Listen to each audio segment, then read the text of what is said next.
2, 1. Crazy mother.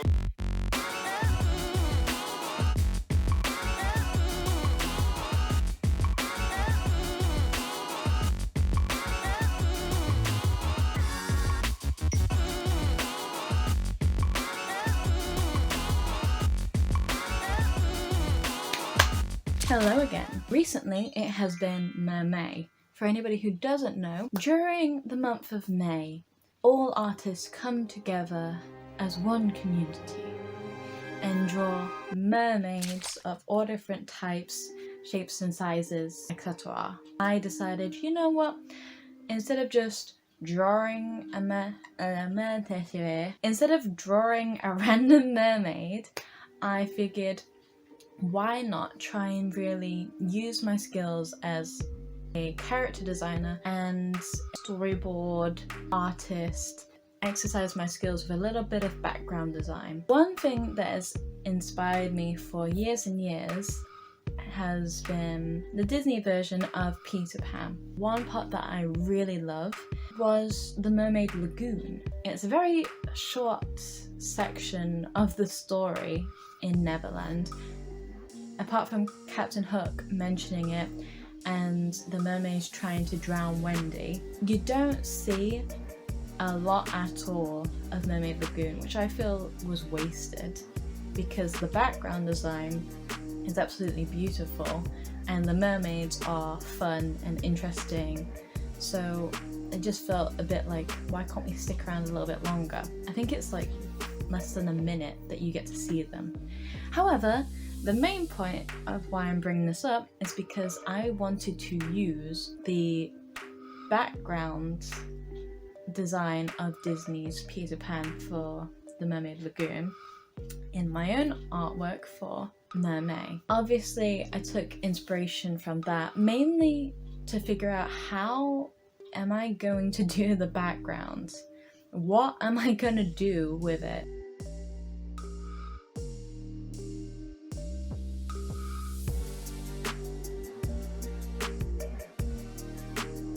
I wanted pearls on it, I wanted some starfish, I wanted, underwater moss, if you like. I think my favourite part of doing all of this would probably be the platform. It really came from just a random, weird, wobbly sketch out, and then moved on to, I could just make it like it's a piece of stone or a shell or a mixture of all of them, sort of sculpted really smoothly. You know, like when you go on a beach and you find stones, smooth, sleek, they've clearly been there for like a really long time. The funny thing about these, I got these from a beach and there were stones like this that I could stand on. It could literally be a stone like that and I walked on it. As a proportion is not the same. It was like that big in comparison, so I was walking on it like that. I could not lie down and touch all sides of it. I kept thinking about it like this, like real stones and beaches that I've been to, how smooth they were, and trying to figure out shapes that would easily be sculpted from the water and the sand pushing up against them over years and years and years. I kept going back to, how would a coral reef look? The water would rise, and this platform might be underwater during night.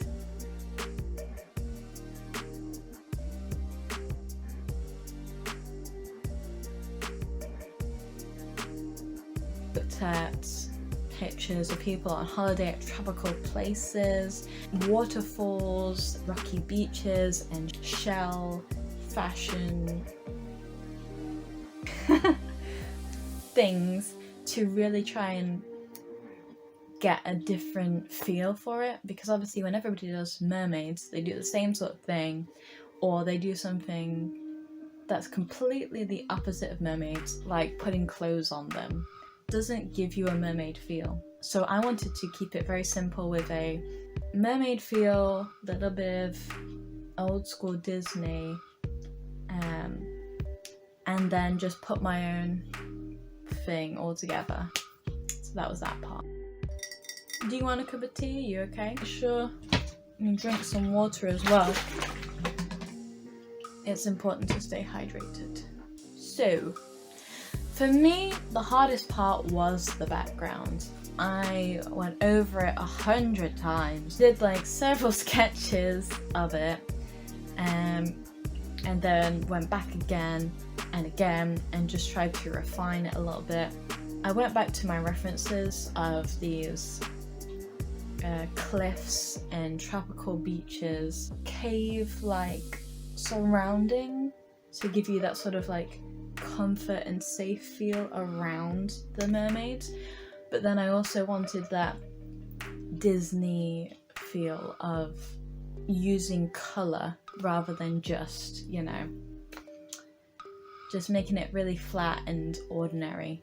So I did take a lot of influence for the shading from the Disney animation of Peter Pan, but I wanted to simplify it even more so that you'd really focus on the mermaids and on the platform that they were sitting on. Once I figured out the background, I started to move to the little beach stone platform that they're on, and then I did the mermaids themselves.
With the mermaids, why make up 3 random characters when I can just use my own? I used Louise with the pink hair, Eris with the green hair, and a new character named by one of my followers. The new character is Cutie.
wanted to give them colours and tails that would complement them and the surroundings, and that was a nightmare on its own.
You crazy mother.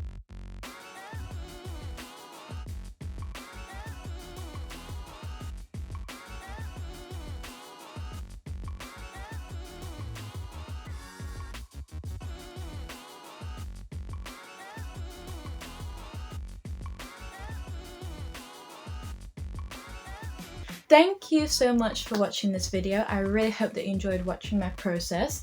If you did, give this video a like, share, subscribe, all that good stuff. And if you want to see more goodies and other stuff like that, I have a Patreon. I know. So if you want to go over there and support me, I would really appreciate that. Thank you to all of my long-time Patreons, because you help me pay the bills. If you want to see more good stuff like this, then subscribe and see what I'm cooking up next time. I'll see you later.